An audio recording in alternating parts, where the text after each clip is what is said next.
بسم الله الرحمن الرحيم. وإذا قطع الدم من الحيضة الثالثة ل10 أيام انقطعت الرجعة وإن لم تغتسل، وإن قطع لأقل من 10 أيام لم ينقطع الرجعة حتى تغتسل أو يمضي عليها وقت صلاة كامل. جب عورت کا حیض منقطع ہو جائے، تیسرا حیض ل10 ایام 10 دن پورے ہونے پر، ایک عورت کو جب طلاق دے دی گئی، اب عدت گزارنی ہے، ظاہر ہے تیسرا حیض جب پورا ہوگا تو وہ عدت ختم ہو جائے گی۔ اب تیسرا حیض چل رہا تھا کہ خون منقطع ہو گیا، تو اب دیکھنا یہ ہوگا کہ یہ خون کے اندر انقطاع جو آیا ہے یہ 10 دن پورے ہونے پر آیا ہے یا 10 دن سے پہلے خون منقطع ہو گیا ہے، کیونکہ زیادہ اکثر مدت حیض 10 دن ہے، لیکن 3 دن کم از کم مدت ہے، اس سے آگے 4 5 6 7 8 9 اس تک بھی چل سکتا ہے، کسی کے 5 ہوتے ہیں، کسی کے 4 ہوتے ہیں، کسی کے 6، کسی کے 7، کسی کے 8، اکثر مدت 10 دن ہے۔ تو کہتے ہیں کہ اگر 10 دن پر خون رک گیا تو اب رجوع کا حق منقطع ہو گیا۔ وَإِن لَمْ تَغْتَسِلْ، اگرچہ عورت نے غسل نہ بھی کیا ہو تب بھی اب شوہر کو رجوع کرنے کا حق حاصل نہیں ہے۔ وَإِنْ انْقَطَعَ لِأَقَلَّ مِنْ 10 أَيَّامٍ، اگر 10 دن سے پہلے حیض کا خون منقطع ہو گیا، لم ينقطع الرجع حتى تغتسل، تو اب رجوع کا حق منقطع نہیں ہوگا یہاں تک کہ وہ غسل کر لے، او یمضی علیہا وقت صلاۃ کامل، یا اس کے اوپر نماز کا پورا وقت گزر جائے، نماز کا پورا وقت اس کے اوپر گزر جائے۔ فرض کر لو کہ وہ ظہر کے وقت میں پاک ہو گئی اور ظہر کا پورا وقت نکل کر کے عصر کا وقت داخل ہو گیا، تو ایسی صورت میں اب وہ نکاح سے نکل گئی، اب شوہر رجوع نہیں کر سکتا۔ لأن الحیض لا مزید له على 10، 10 دن پورے ہونے پر اگر خون منقطع ہو جائے تو غسل کی اور وقت گزرنے کی ضرورت نہیں ہے، جیسے ہی خون منقطع ہو گیا 10 دنوں پر تو رجوع کا حق شوہر کے لیے ختم ہو گیا۔ کیوں؟ لأن الحیض لا مزید له على 10، اس لیے کہ حیض 10 دنوں سے زیادہ نہیں ہوتا، پس فمجرد الانقطاع خرجت من الحیض، لہذا خون رکتے ہی وہ حیض سے نکل جائے گی۔ فانقضت العدت وانقطعت الرجعت، کہتے ہیں عدت بھی ختم اور رجوع بھی منقطع۔ وفیما دون 10، اور 10 دنوں سے جو کم پر خون رک جائے تو یحتمل عود الدم، اس میں احتمال ہوتا ہے کہ خون واپس لوٹ کر آ جائے، یعنی 10 دن پورے نہیں ہوئے تو ہو سکتا ہے کہ خون جاری ہو جائے دوبارہ۔ فلا بد ان یعتزد الانقطاع بحقیقت الاغتسال، تو اب لازمی ہے کہ اس انقطاع کو قوت مل جائے بحقیقت الاغتسال، اغتسال کی صورت میں، یعنی انقطاع مؤکد ہو جائے، مضبوط ہو جائے، مستحکم ہو جائے۔ اس کی 2 صورتیں، یا تو یہ ہے کہ وہ غسل کر لے، یا یہ ہے کہ وہ طاہرات کے حکم میں آ جائے، اور طاہرات کے حکم میں وہ تب آتی ہے جب اس کے اوپر ایک نماز کا وقت اسی انقطاع کی حالت میں گزر جاتا ہے۔ او بلزوم حکم من احکام الطاہرات، یا پاک عورتوں کے احکام میں سے کوئی حکم اس کے اوپر لازم ہو جائے، کیسے؟ بمضی وقت الصلاۃ، نماز کا وقت گزرنے کے ساتھ۔ بخلاف ما اذا كانت کتابیۃ، ہاں اگر یہ عورت کتابیہ ہوگی، لأنه لا يتوقع في حقها امارۃ زائدہ، تو اس کے حق میں چونکہ اس سے اضافی کوئی علامت نہیں، مثال کے طور پر نہانا تو اس کے اوپر ہے ہی نہیں، یا نماز کا پڑھنا اس کے اوپر تو ہے نہیں، فاکتفى بالانقطاع، وہاں اکتفا صرف اور صرف کس پر کیا جائے گا؟ خون کے منقطع ہونے پر۔ وتنقطع اذا تیممت وصلت عند ابی حنیفہ و ابی یوسف، اس طرح رجوع اس صورت میں بھی منقطع ہوگی کہ جب وہ تیمم کر لے، وصلت اور نماز پڑھے شیخین کے نزدیک، وہذا استحسان، مطلب یہ ہے کہ یا تو نماز کا پورا وقت گزر جانا چاہیے، نماز کا پورا وقت گزر جانا چاہیے، یا اس کو غسل کر لینا چاہیے، لیکن غسل کے لیے پانی نہیں ہے، اس نے تیمم کر دیا اور تیمم کر کے اس نے نماز وغیرہ پڑھ لی، تو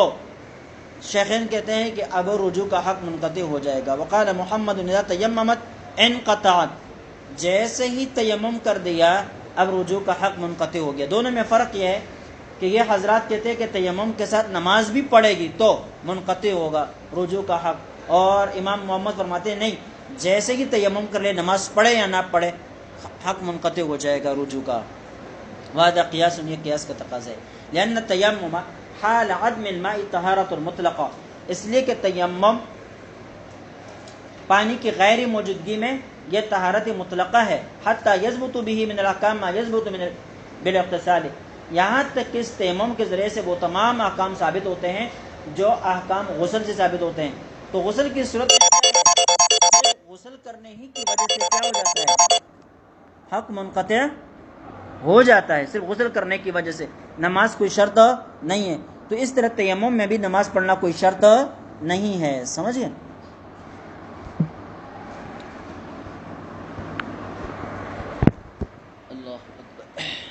فکان بمنزلتہ، لہذا یہ تیمم کرنا غسل کی طرح ہوگا۔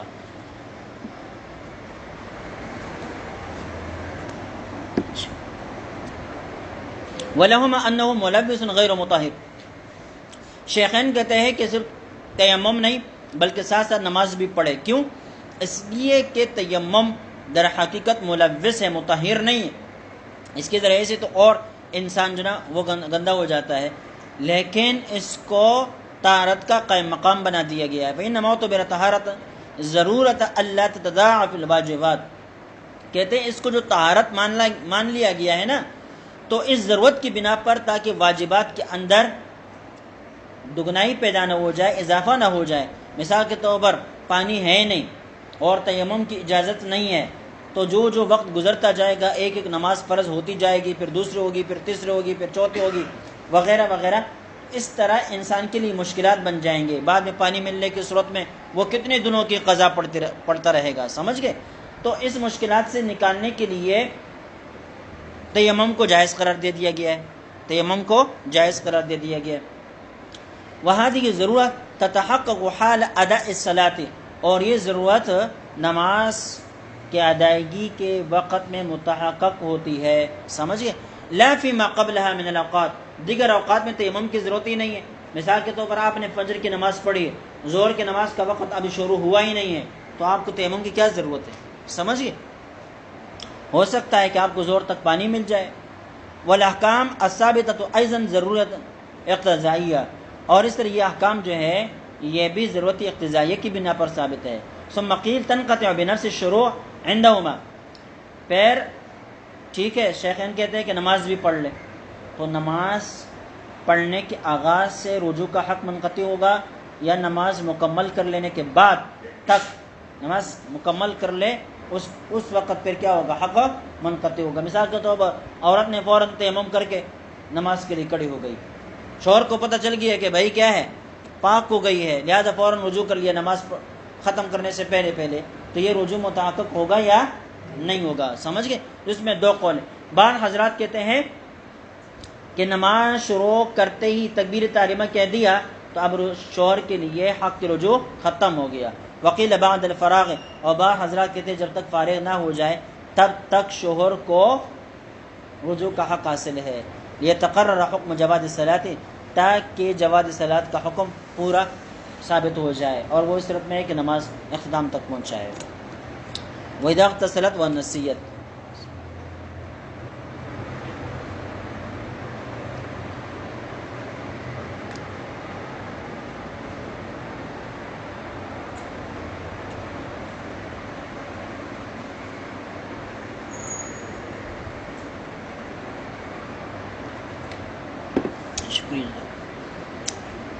وَإِذَا اغْتَسَلَتْ وَنَسِيَتْ،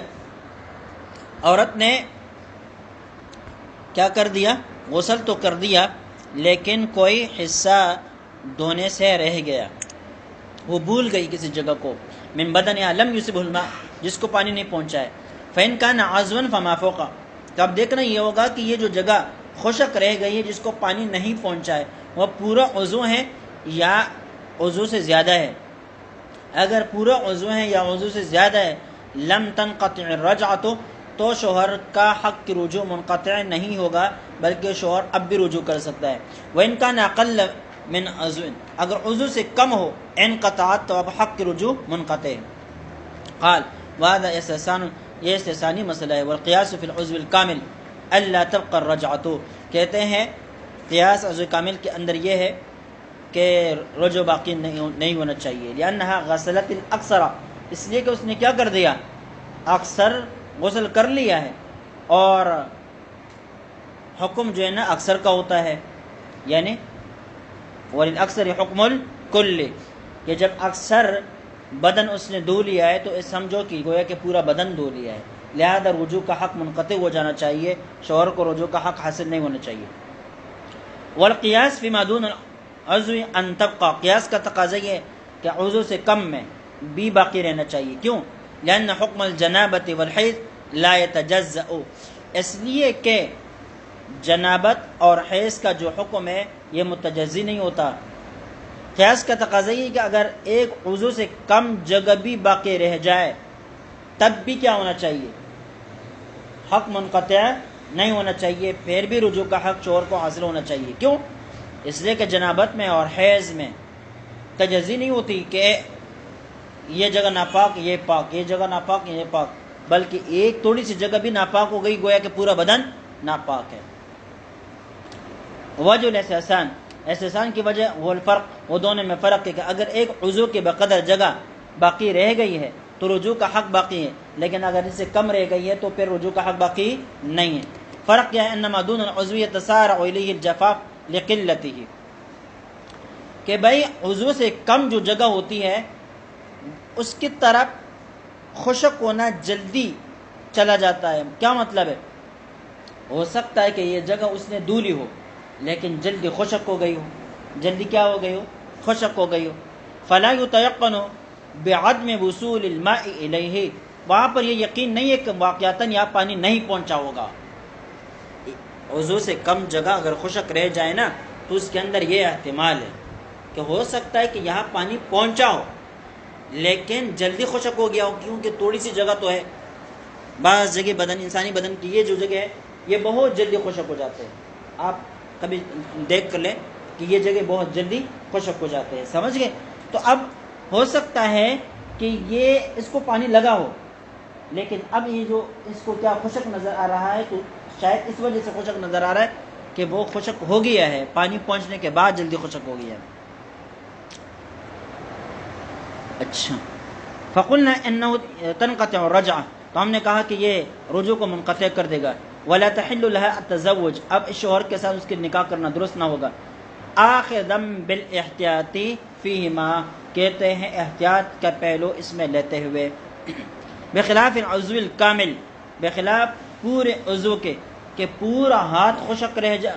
جلدی خشک ہو جائے، ایسا نہیں ہوتا، ایسا نہیں ہوتا۔ لأنه لا يتسارع الیہ الجفاف، اس لیے کہ اس کی طرف خشک ہونا جلدی نہیں آتا۔ ولا يغفل عنه عادہ، اور دوسری بات یہ ہے کہ پورا عضو عادتاً یہ خشک رہتا بھی نہیں ہے، لیکن اب یہاں جو خشک رہ گیا ہے تو پتہ چلا کہ اس کو دھویا ہی نہیں ہے، ورنہ یہ اتنی جلدی یہ خشک نہ ہوتا۔ فافترقا، لہذا عضو کامل کے خشک رہنے میں اور عضو سے کم خشک رہنے میں یہ فرق ہے، اور استحسان نے اس کا لحاظ رکھا ہے۔ وعن ابی یوسف ان ترک المزمزة والاستنشاق کترک عضو کامل، امام ابو یوسف رحمہ اللہ فرماتے ہیں مزمزہ کو چھوڑنا یا استنشاق کو چھوڑ دینا یہ ایسا ہے جیسے کہ عضو کامل کو چھوڑ، غسل کر دیا لیکن کلی نہیں کی، اور اس سے پہلے شوہر نے رجوع کر لیا، یا کلی بھی کر دیتی لیکن ناک میں پانی نہیں ڈالا تھا، باقی جو ہے نا پورا جسم گیلا کر دیا، شوہر نے کیا کیا، اس سے پہلے رجوع کر لیا تو رجوع ہو جائے گا۔ وقول محمد، یہ امام محمد رحمہ اللہ کا قول بھی ہے، بے منزلت ما، اچھا یہ کیا ہے، وعنہ وقول محمد، امام ابو یوسف سے ایک قول اور یہی امام محمد رحمہ اللہ کا قول ہے بے منزلت ما دون العضو، کہ یہ دونوں عضو سے کم جگہ کے مقام پر ہے۔ کیا مطلب ہے؟ اس قول کے مطابق، امام ابو یوسف کے اس قول کے مطابق اور امام محمد کے قول کے مطابق اگر کلی نہیں کی تو رجوع کا حق پھر بھی ختم ہو جائے گا، دیکھیں امام یوسف کے پہلے قول کے مطابق کیا ہے؟ رجوع کا حق ختم نہیں ہوگا، گویا کہ کلی منہ کا دھونا ان کے نزدیک گویا کہ یہ عضو کامل ہے، جب یہ رہ گیا تو عضو کامل رہ گیا، عضو کامل جب رہ جائے تو رجوع کا حق باقی رہتا ہے، اور اس قول کے مطابق یہ عضو کامل نہیں ہے، لہذا اگر یہ رہ جائے تو رجوع کا حق منقطع ہوگا اور یہ برقرار نہیں رہے گا۔ لأن فی فرضیت اختلافا بخلاف غیرہ من الاعضاء، اچھا اس لیے کہ کلی کرنے میں اور استنشاق یہ غسل کے اندر فرض ہے یا نہیں، اس بارے میں علماء کا اختلاف ہے، لہذا اس اختلاف کو مد نظر رکھتے ہوئے امام محمد رحمہ اللہ فرماتے کہ یہ عضو کامل کے مقام پر نہیں ہے، اس سے کم ہے۔ ومن طلق امرأته وهي حامل او ولدت منه وقال لم اجامعها فله الرجعة، ایک شخص نے اپنی بیوی کو طلاق دے دی اور حال یہ کہ وہ حاملہ ہے، او ولدت منہ یا بچہ جن لیا، وقال لم اجامعها میں نے تو اس کے ساتھ جماع ہی نہیں کیا، بچہ کہاں سے آ گیا، فلہ الرجعہ تو اس سے کیا ہے؟ اس کو رجوع کا حق حاصل ہے، لأن الحمل متى ظهر في مدة يتصور ان يكون منه، اس لیے حمل جب ظاہر ہو جائے اتنی مدت میں کہ جس مدت کا تصور کیا جا سکتا ہے کتنے مدت میں بچہ پیدا ہو سکتا ہے، یہ حمل ٹھہر سکتا ہے، سمجھ گئے؟ جعل من، ایسا نہیں کہ آج شادی کر دی کل جو ہے نا کیا ہے حمل کا پتہ چل جائے، تو ایک رات میں حمل ٹھہر بھی جاتا ہے لیکن ظاہر نہیں ہوتا، ظاہر نہیں ہوتا، سمجھ گئے؟ لقولی البلد الفراش، آپ صلی اللہ علیہ وسلم نے فرمایا کہ بھائی جس کا بستر ہے بچہ اسی کا ہوگا، وذالک الدلیل الوطی منہ، اور یہی اس کی طرف سے مباشرت کی دلیل ہے، وقضا اذا ثبت نسب الولد منہ جعل واطئا، اس طرح جب نسب اس سے ثابت ہو جائے تو اسی کو مباشر سمجھا جائے گا۔ مثال کے طور پر اس نے جماع کیا یا نہیں کیا، لیکن جب عورت کا بچہ 8ویں مہینے پر یا 9ویں مہینے پر پیدا ہو جائے تو یہ اسی کا بچہ قرار پائے گا، اسی کا بچہ قرار پائے گا۔ وَإِذَا ثَبَتَ الْوَطْءُ تَأَكَّدَ الْمِلْكُ، اور جب وطی ثابت ہو گئی تو ملکیت بھی کیا ہے؟ مؤکد ہو گئی۔ وَالطَّلَاقُ فِي مِلْكِ مُتَأَكِّدٍ يَعْقِبُ الرَّجْعَةَ، کہتے ہیں طلاق ملک مؤکد کے اندر یہ اپنے ماں بعد طلاق کو ثابت کر دیتا ہے۔ دیکھیں حاملہ عورت کو اس نے طلاق دے دی، یا ایسے عورت کو جس کا بچہ پیدا ہوا اس نے اس کو طلاق دے دی، لیکن ساتھ ساتھ یہ کہا کہ میں نے اس ساتھ جماع میں ماں نہیں کیا ہے، تو اب رجوع کا حق اس کو رہے گا یا نہیں رہے گا؟ دیکھیں قبل الجماع جو قبل الدخول جو طلاق دے دی جاتی ہے نا اس میں رجوع کا حق نہیں ہوتا، وہ طلاق بائن ہوتی ہے۔ کیا ہوتی ہے؟ طلاق بائن ہوتی ہے۔ یہاں پر بھی یہ گویا کہ یہ دعویٰ کرنا چاہ رہا ہے کہ میں نے یہ طلاق بائن ہے، میں رجوع نہیں کر سکوں گا۔ وجہ یہ ہے کہ اس کے ساتھ میں نے دخول نہیں کیا، اگرچہ یہ حاملہ ہے لیکن میرے جماع سے نہیں ہے، یا بچہ پیدا ہو گیا لیکن مجھ سے نہیں ہے۔ حضرات کہتے ہیں کہ بھئی یہاں پھر بھی اس کو رجوع کا حق حاصل رہے گا، اور اس بات کا کوئی اعتبار نہیں ہوگا کہ وہ کہتا ہے کہ میں نے مباشرت یا دخول نہیں کیا ہے۔ وَيَبْطُلُ زَعْمُهُ بِتَكْذِيبِ الشَّرْعِ، اس لیے کہ شریعت نے اس آدمی کو جھٹلا دیا ہے کہ یہ جو کہتا ہے کہ یہ میں نے مباشرت یا جماع و دخول وغیرہ نہیں کیا ہے، شریعت نے اس کا اعتبار نہیں کیا۔ أَلَا يُرَى أَنَّهُ يَثْبُتُ بِهَذَا الْوَطْءِ الْإِحْسَانِ، کیا آپ نہیں سمجھ رہے ہیں کہ اس وطی و مباشرت و دخول کے ذریعے سے احسان ثابت ہو جاتا ہے؟ کیا مطلب؟ اگر یہ آدمی کہیں بدکاری کر لیتا ہے اور پکڑا جاتا ہے تو پھر اس کو محسن سمجھ کر رجم کر دیا جائے گا۔ اب جب اس سے پوچھا گیا اس نے کہا ٹھیک ہے میری شادی تو ہوئی ہے لیکن ابھی تک میں نے دخول نہیں کیا، لیکن جب عورت کے حال دیکھا تو اس کی بیوی حاملہ بھی تھی یا اس سے بچہ بھی پیدا ہو گیا تھا، اب یہ کہہ رہا ہے کہ یہ مجھ سے نہیں ہے، تو کہتے ہیں اس کی یہ باتیں قبول نہیں ہوں گی، محسن سمجھا جائے گا اور اس کو رجم کر دیا جائے گا۔ فَلِأَنْ تَثْبُتَ بِالرَّجْعِ أَوْلَى، جب اس سے احسان ثابت ہوتا ہے اور اس کو رجم کیا جا سکتا ہے تو پھر اس سے رجوع بدرجہ اولا ثابت ہوگا۔ وَتَعْوِيلُ مَسْأَلَةِ الْوِلَادَةِ،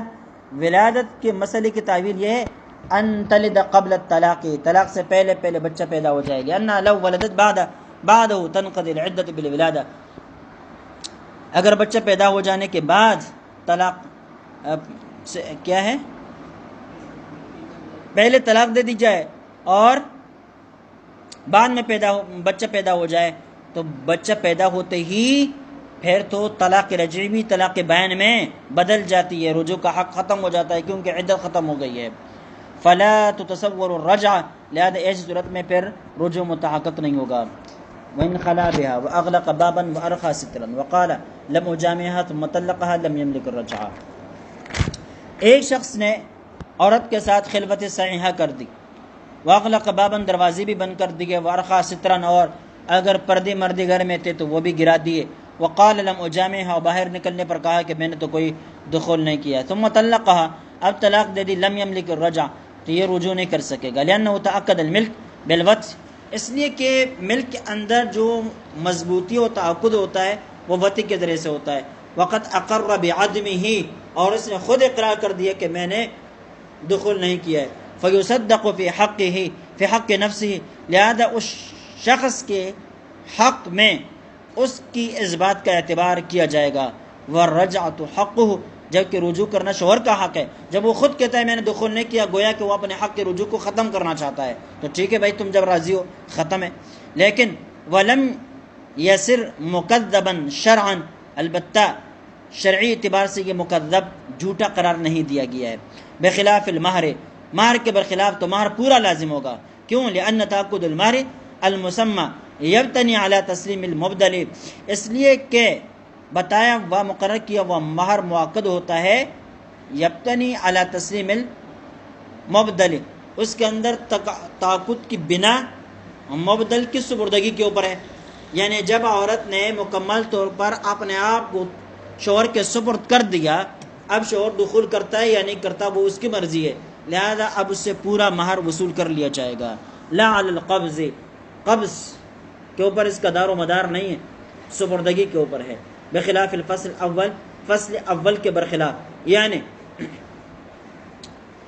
رجوع کا تحقق دخول سے ہوتا ہے، اگر دخول کیا ہے تو رجوع ہوگا، نہیں کیا تو نہیں ہوگا، لیکن مہر جو ہے وہ پورا صرف خلوت کے ذریعے سے بھی ثابت ہو جاتا ہے، ٹھیک ہے۔ فإن راجعها معناه بعدما خلا بها وقال لم أجامعها، اگر رجوع کر لیا مطلب اس کا یہ ہے خلوت کے بعد، وقال لم أجامعها اور کہا کہ میں نے دخول تو نہیں کیا تھا، ثم جاءت بولد يقل من سنتين بيوم،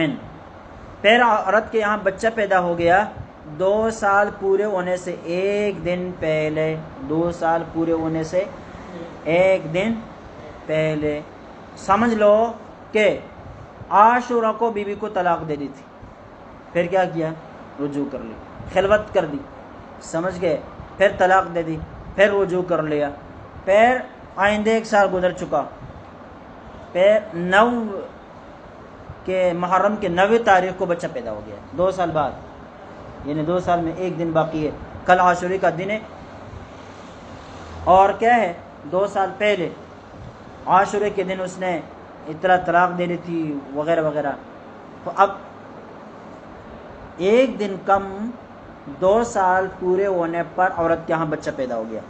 صحت تلک الرجعۃ، تو یہ جو رجوع شوہر نے کیا تھا وہ رجوع کیا ہے؟ درست ہے، کیوں؟ لأنہ ثبت النسب منہ، اس لیے کہ اس بچے کا نسب اسی شوہر سے ثابت ہے، اذ ہی لم تقر بانقضاء العدت، اس لیے کہ عورت نے اب تک انقضاء عدت کا اقرار نہیں کیا ہے، والولد یبقى فی البطن هذه المدہ، اور بچہ اتنی مدت تک پیٹ کے اندر رہ سکتا ہے، فانزل باطئا قبل الطلاق دون ما بعد، لہذا ہم اس کو مباشرت کرنے والا، دخول کرنے والا سمجھیں گے، قبل الطلاق طلاق سے پہلے، دون ما بعد طلاق کے بعد نہیں، لأن على اعتبار الثانی یزول الملک بنفس الطلاق، اس لیے کہ اگر دوسری بات کا اعتبار کیا جائے کہ اس نے طلاق کے بعد مباشرت کی ہے تو پھر تو درست نہیں ہوگا، کیوں؟ یزول الملک بنفس الطلاق، اس لیے کہ دخول سے پہلے جو طلاق دے دی جائے تو وہ تو طلاق بائن ہوتی ہے، عورت ملکیت سے نکل جاتی ہے، پھر تو بچہ وغیرہ نسب کچھ بھی ثابت نہیں ہوگا، تو ہم کہیں گے کہ اس نے طلاق سے پہلے مباشرت کی تھی، طلاق سے پہلے کیا کی تھی؟ مباشرت کی تھی، اچھا، لعدم البت قبل فیحرم البت والمسلم لا يفعل الحرام، اور مسلمان جو ہے نا فعل حرام کا ارتکاب نہیں کرتا، اس وجہ سے ہم یہ کہیں گے کہ اس نے طلاق سے پہلے مباشرت کی تھی، پھر خلوت کر دی، پھر طلاق دے دی، بات سمجھ میں نہیں. پھر اس کے بعد 1 سال 2 سال گزر گئے، 1 دن کم کر کے بچہ پیدا ہو گیا، تو ہم یہ سمجھیں گے کہ اس آدمی نے درمیان میں رجوع بھی کر لیا تھا. کیا کر لیا تھا؟ رجوع کر لیا تھا. بس چلیے کافی ہے، کوئی 10 منٹ باقی ہے. یہ آگے فصل فیما تحل بالمطلقہ تک بھی پڑھ سکتے ہیں. آسان ہے، آسان ہے.